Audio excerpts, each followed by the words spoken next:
Hey Wansee, I've been watching your videos for years, and today I finally decided to share my story with you.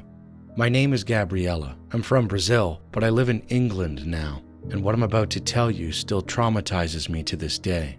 I have an older sister named Ines. She was 22 at the time, and I was 16. She was staying with our aunt in Brazil for her gap year, and I couldn't go because I still had school. So we mostly FaceTimed every day to stay close. But one night, a Friday night, everything changed. I was lying on my bed, just chatting with her on FaceTime, when suddenly she froze. Her eyes were wide, staring at something behind her phone that I couldn't see. I asked her, "What happened?" She whispered that for the past few days, she had seen a man holding an umbrella, just standing perfectly still outside. But she said something that made my heart drop. She said, "He has a shadow, so it can't be a ghost." I laughed at her for being scared. I really thought she was just overreacting. Then she ended the call. A few seconds later, she sent me a video.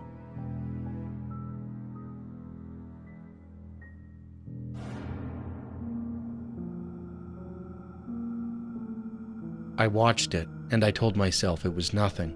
I tried to brush it off, but I shouldn't have. The next day, I went out with my friends, Benjamin, Sandra, and Darren. We were the type of kids who loved messing around and getting into trouble.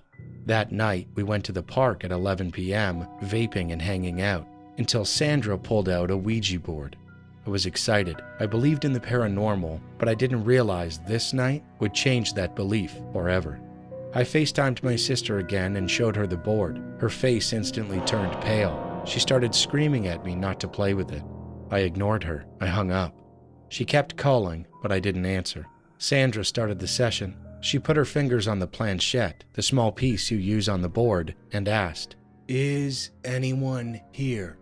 Nothing happened, so I grabbed the planchette myself and, like an idiot, asked, "Is the man my sister saw in Brazil a ghost or a human?" The moment I said those words, the Ouija board flew out of my hands. Not slipped, not fell, it was yanked with force and thrown onto the ground. We all screamed and ran home. My mom yelled at me for being out so late, but I couldn't even think straight. The next day, things got worse. The lights started switching off while I was in the shower. I heard voices calling my name when no one was home. I woke up with bruises on my knees that I couldn't explain. That's when I told my mom everything, every detail. She didn't ask a single question. She just called a priest. He came to our house, prayed over every room, blessed the house, blessed me. And after that, everything stopped. And I still wear a rosary every day, a cross necklace Christians use for protection. I never take it off, not after what happened. This happened in 2019 when I was working in Tokyo, Japan. I had moved to a place called Setagaya Ward. I loved it because it was a quiet city and it was only a 20-minute train ride to Tokyo. The house was an old 2-story house, but the problem was the neighbor next door. The door was red and rusted, as if no one had lived there for a long time, and the area in front was overgrown with knee-high weeds. The owner of that house must always be walking through those weeds. Every day when I left my house, I looked at the house next door and thought of that. The reason I was certain the house wasn't abandoned was because I had already asked the landlord when I moved in. The landlord told me about the man who lived there, who only slept there once a week or once a month. Other than that, the house was mostly empty, and she wasn't sure why. I felt uneasy, but I just brushed it off. Then one day, exhausted from work, I was walking home when I glanced over at my neighbor's house and saw a dark silhouette standing in the window. The figure was staring at me. I was startled for a moment, but then I turned my head away, pretended not to see him, and went back inside. A moment later, someone knocked on my front door. I asked who was outside, and a man told me in Japanese that he was my neighbor. I was momentarily lost in thought. Honestly, I didn't want to open the door. So, for about 5 minutes, I stood in silence, trying to decide what to do. Silence flowed, and I couldn't tell if he was still there or if he had left. And then the silence continued, and I finally assumed he had left, and I felt a little relieved. The next day, as I was leaving for work, my heart nearly stopped. because on the wall next to my front door was written in red, Henry, my name. It looked like it was written in red lipstick. I couldn't figure out how he knew my name. I suddenly remembered my landlord and felt a surge of anger. She was the only person I could imagine would know. I called her and got angry out of the blue. She, in a dumbfounded voice, said she'd never spoken to my neighbor. I thought she was lying, but there was nothing I could do, so I just let it slide. A few days later, the weeds that had once overgrown my neighbor's house were all neatly mowed. And then one day, I finally ran into my neighbor outside. He looked straight at me and shouted something in Japanese, his voice sharp and aggressive. I wasn't very good at it, so I couldn't understand. I just smiled awkwardly and waved at him. But I can't forget his face at that moment. It was filled with utter rage. I couldn't figure out what I had done wrong. I was just panicked and felt sweat drip down my back, but the man's expression was nothing but utter rage. It was a weekend a while later. I usually slept in until noon on weekends, so I was sleeping that day too. Suddenly, a loud noise outside my front door woke me up. At first, I couldn't tell what it was, but when I listened closely, I realized it was a chainsaw. The loud, whirring noise was right in front of my door. Then I heard a loud knock on the door. My heart raced. I had a gut feeling it was him, my neighbor. He stood there with the chainsaw running, revving it, again and again. What was he planning? I didn't open the door, but he stood there for a long moment, continuing to rev the chainsaw. I yelled that I was calling the police, but he didn't seem to hear me over the noise of the chainsaw. I was terrified, but after a while, he left.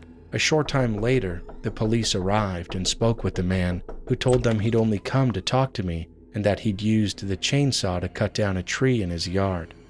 After that day, I decided to talk to my landlord and move elsewhere. I'll never forget the last time I moved. As I was loading my belongings onto the truck, I saw him standing in his window. He was looking at me with a smile. He was holding something in his hand, a small, rabbit-like animal, limp and dripping fresh blood. I was so shocked that I quickly packed my belongings and left. I never returned. To this day, I still don't know who that man was or what he wanted from me, but one thing is certain. He wasn't just strange, he was dangerous.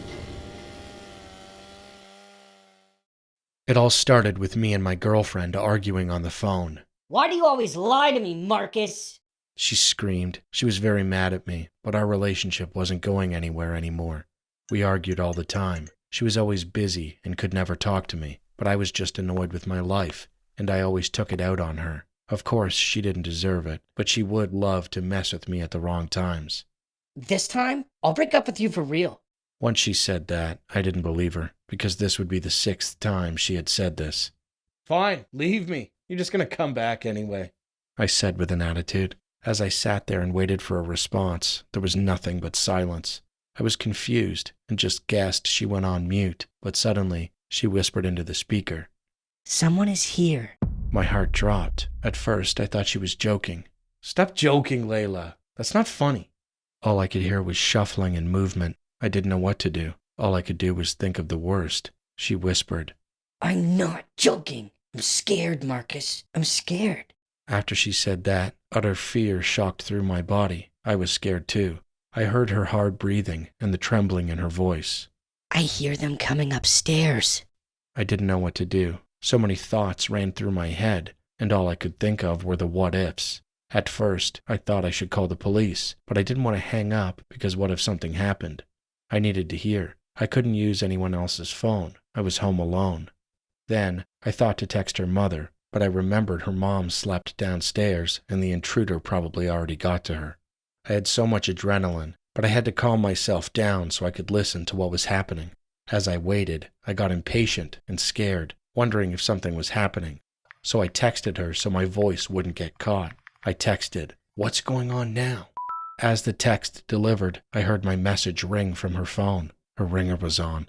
My heart dropped when I heard it. It was loud and vibrated the floor. She heard it as well and gasped. As what happened, I heard her door open. I knew it was too late, and I started to cry. she whispered to me. I love you forever, Marcus. Those were her last words. I was muted, of course, but all I could do was start praying, hoping, maybe, just maybe, the intruder wouldn't find her. Unfortunately, he found her, and what I heard that night will haunt me forever. I heard her screaming, yelling at him. Stop! No, please! I couldn't bear to hear her. I was so scared. I covered my ears, crying. I'm still not sure what he did to her, but her screams didn't last long. When it ended, I knew she was gone. I unmuted and whispered, Layla, are you there? It was silent, and after a while, I guess the phone died because the call just disconnected. The police announced my girlfriend and her mother dead on the scene. They took me in for questioning because I was on the phone and heard everything that night. They asked me so many questions, and I told them the whole story. They asked me, why didn't you call the police? My eyes started to water, a hard lump forming in my throat. I told them I was scared and didn't want to hang up. Plus, I didn't know exactly where she lived. They believed me and finally gave in and took me off the suspect list. Good. I smiled. They will never find out what happened. She's been cheating on me for weeks. She would always lie to me, saying she was going to the store or somewhere else, but she was really going to his house. Little did she know I had her location and knew what was going on. That's why we argued. So, she just had to go. He doesn't deserve her. She's mine, all mine. Now, I'll have her with me forever, thanks to my buddy for handling my dirty work. I wait patiently for time to pass until he takes care of that boy, too. Then justice will be served.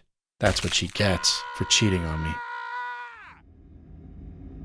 Hi, I'm Ray. This isn't my own experience, but my friend Mary's, and it still gives me chills.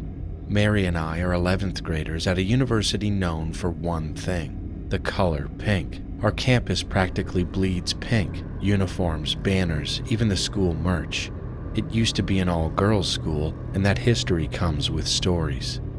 People say strange things happen after 6 p.m. Former students talk about hearing a dog bark late at night. Some even claim they've seen the foundress of the school roaming the halls. One afternoon, we had to stay late to finish a filming project. The building we were in has a reputation for being haunted, but I never took the rumors seriously. To see is to believe, right? While we were working, Mary asked me to go with her to the restroom so she could touch up her makeup. I didn't want to. The ladies' room is a floor down, but I agreed because I also needed water from the fountain by the teacher's faculty. I filled my flask and waited, wondering why she was taking so long. When I finally walked to the restroom entrance, Mary came bursting out and grabbed my arm. She looked pale and shaken. We ran back upstairs together. I demanded, "What's wrong?" She could barely speak at first, then told me what she'd seen. I was doing my makeup in front of the mirror, She said, and you can see the cubicles behind you in the reflection. The closed cubicle that's supposed to be for teachers only. I saw a woman's head peeking over the top. Her hair was in a bun. I could see her slippers at the bottom, and she was wearing a long dress. I couldn't tell whether to be terrified or skeptical, but Mary's face made it real. I joked, "Maybe you saw the foundress." But it didn't feel like a joke. We told our classmates. Some listened, some rolled their eyes, but nobody could fake the look on Mary's face. A few days later, at an organizational fair held on the 3rd floor, we walked past a wall of portraits. Mary froze and pointed. There, in a frame, was a painting of the exact woman she'd described. Under the portrait was the foundress's name and the year the school was founded. Seeing that painting made everything click, or maybe it made the whole thing worse. Whether you call it a ghost, a memory, or something else, Mary's face when she saw that portrait is something I won't forget. So, my story happened when I was in my high school days with my sister. Back when I was in high school, I really loved this anime called Black Butler. It was about a demon having a contract with a human. I was really addicted to that anime, so I used the pentagram in the anime as my wallpaper. A couple of days went by fine, until one day, something bizarre happened. My sister, who was in college at that time, and I, who was in high school, shared the same room. We had a bunk bed. My sister slept on top while I slept on the bottom. Since I was still in high school, I always set an alarm for 4 a.m. Before sleeping, I always put my phone beside me so I could easily turn off the alarm and wake up. So me and my sister were about to fall asleep. We turned off the lights and hit the bed. While we were sleeping, my alarm rang. I tried to grab my phone while my eyes were still closed because I was still sleepy. But while trying to search for my phone, I was a bit confused. I couldn't find my phone beside me. The phone kept ringing, and I even asked my sister in a sleepy tone, "Where's my phone?" She answered back in a sleepy yet annoyed tone, "I don't know." Since the alarm was still ringing for like 5 minutes, I asked her again, "I can hear it up there. Stop joking around and give it to me." Then she answered back, "Okay, I found it. Here you go." So I opened my eyes a bit, but my vision was still blurry since it was dark and I was half asleep, so I didn't pay much attention to my surroundings.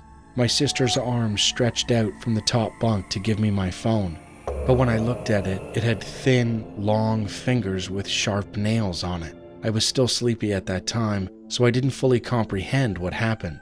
When I looked at my phone, it was 3 a.m., but I was sure my alarm was always set for 4 a.m. Again, I was too sleepy, so I brushed everything off. When it was 6 a.m., I was having a conversation with my sister. I asked her, "Why didn't you stop the alarm? You had my phone, right?" And then came the scary part. My sister replied in a confused tone, "What the hell are you talking about? I was never awake to begin with.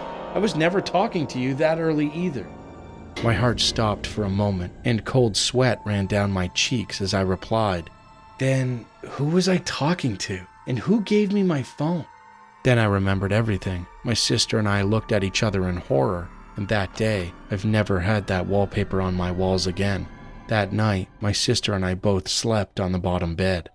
Until this day, my sister and I still remember that horrifying experience in our lives. Sometimes I wonder, what if I hadn't been sleepy that night and actually stood up from my bed?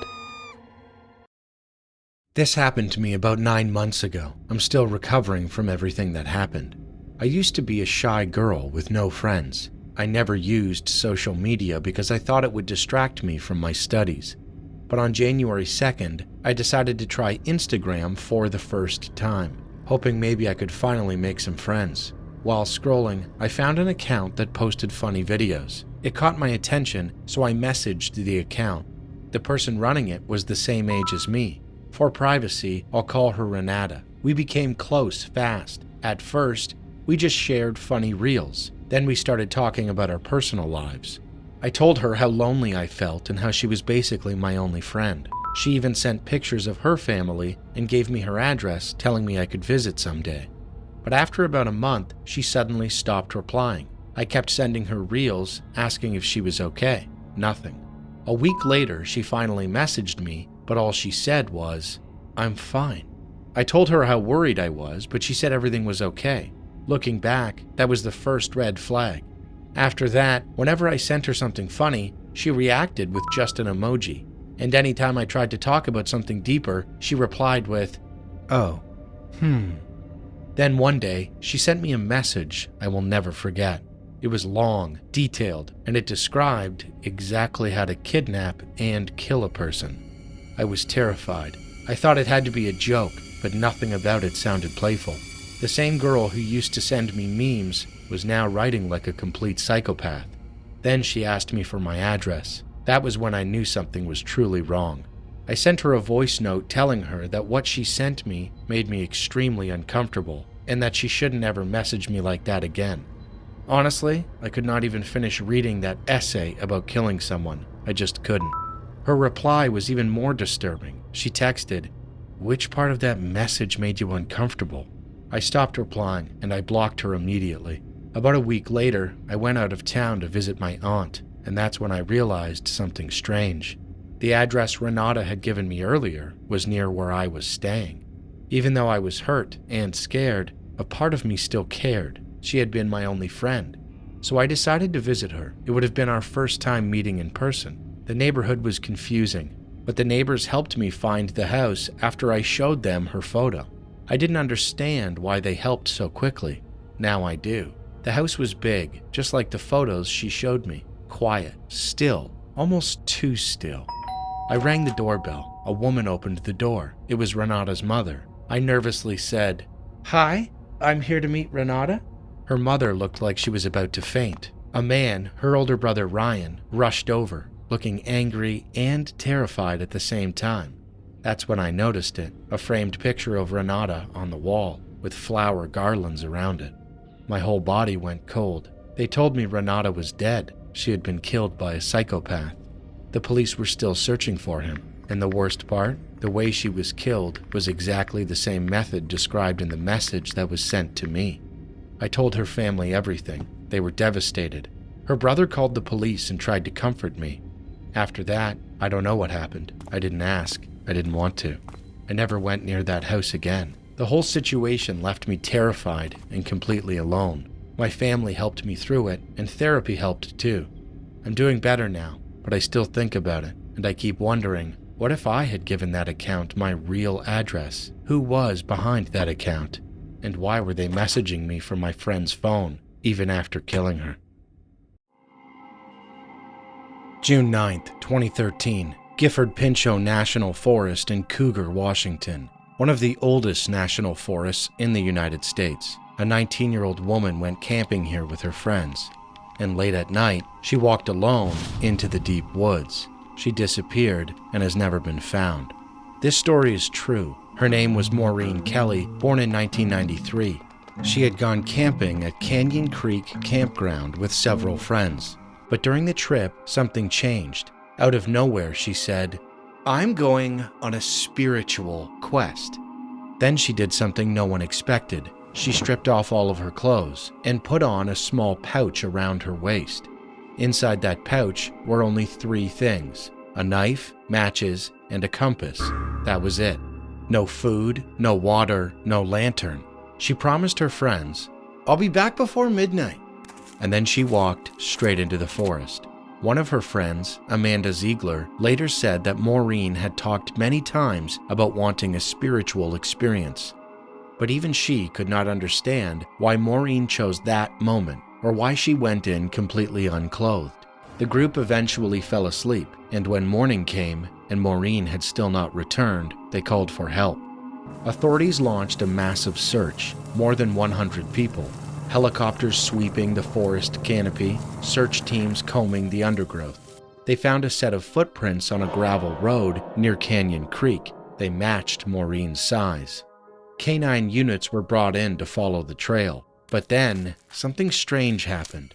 The footprints just stopped in the middle of the road. No sign of where she went next. The dogs could not pick up her scent. It was as if she had simply vanished. Investigators suggested hypothermia was the most likely explanation. Nighttime temperatures were low, and she had walked into the forest with no clothing at all. But if she died from exposure, why was her body never found? Online, people who claimed to know her described the case the same way. Strange, unsettling, unexplainable. Some believed she was kidnapped, though the odds of meeting a violent stranger in those remote woods at night were extremely small. Others thought she may have crawled under a fallen log or into a crevice to escape the cold and never made it out. But the biggest question remains, why did she suddenly strip naked and walk alone into the forest? What was she thinking? What did she believe she would find? 12 years later, there are still no answers. Maureen Kelly remains missing, and her disappearance remains one of Washington's most haunting unsolved mysteries. Hi Wansee, I wanted to share my story that happened just this morning. I live in a squatter's area, and the houses here are made of plywood. Just to give you some context, I'm a 17-year-old girl with a short, small build, and in our neighborhood we have 2 homes. One is made of plywood, and the other one is a concrete house that is bigger and much safer. Let's begin. Last night, me, my 2 friends, and my boyfriend decided to hang out at our safer house. We talked until 11 p.m., and when they were ready to go home, I told them they could go with my mom because she was heading to a funeral not too far from our other house. I figured I could come too because I wanted to sleep alone in our plywood house. I always sleep more comfortably there. I asked my mom and she said yes. I asked my boyfriend to carry out my 2 pillows and blanket, and he asked me if I would be okay sleeping on my own because he was worried something might happen. I should have listened to him. My boyfriend and my friend helped me take my things to the plywood house. The house is old, and it has a big hole in the wall that someone could easily use to get inside. I had a bad feeling, so I covered the hole with blankets because I was scared someone might watch me while I sleep. Then I tied the door with shoelaces, just for extra security. After settling in, I played Mobile Legends with my boyfriend. He asked me if we could video call because he was still worried something might happen. I turned off the lights, but I suddenly had a bad feeling again, so I switched them back on. And that's the last thing I remember. I must have fallen asleep after that. Around 5 a.m., I felt something above my head move. Then I felt the garter of my pajamas pulling. I woke up and someone pushed a pillow over my face.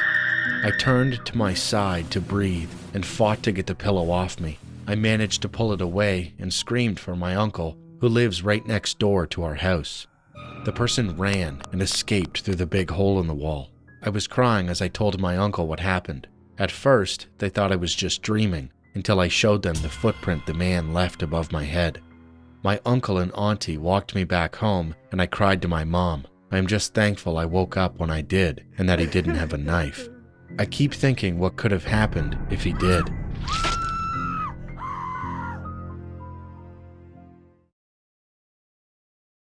This happened on April 29th, 2025. I was at my classmate's house because I had nothing to do, and I was getting bored waiting at my mom's workplace.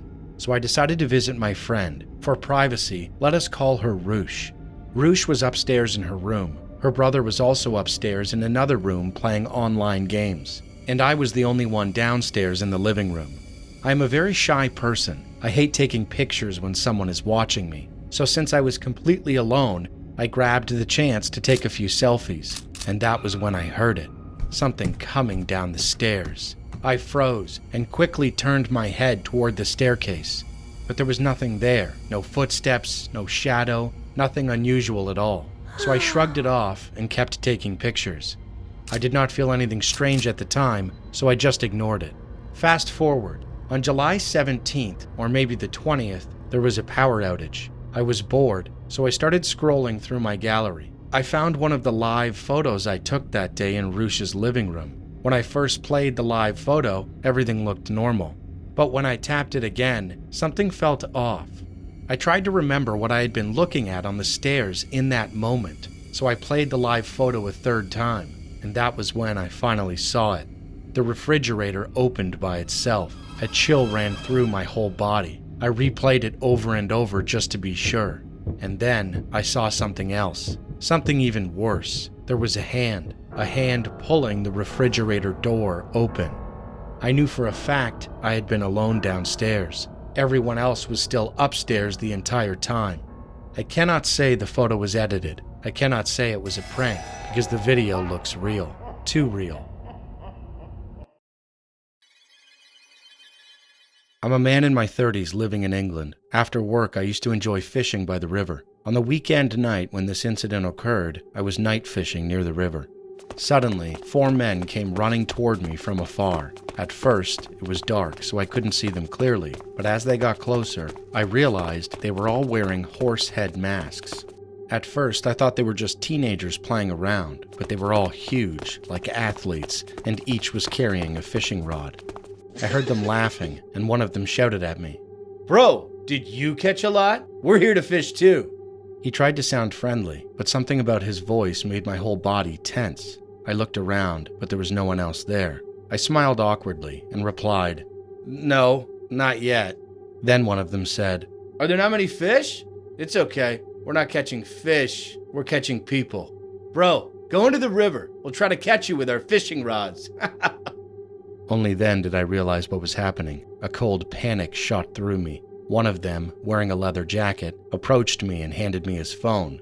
A video was playing on the screen. It was of a man struggling in a pool, surrounded by horse-masked men, casting fishing rods. They looked as if they were trying to catch the man like a fish, and they were all laughing wickedly. The man in the pool was groaning in agony, and his body was covered in wounds and blood, as if real hooks had torn into him.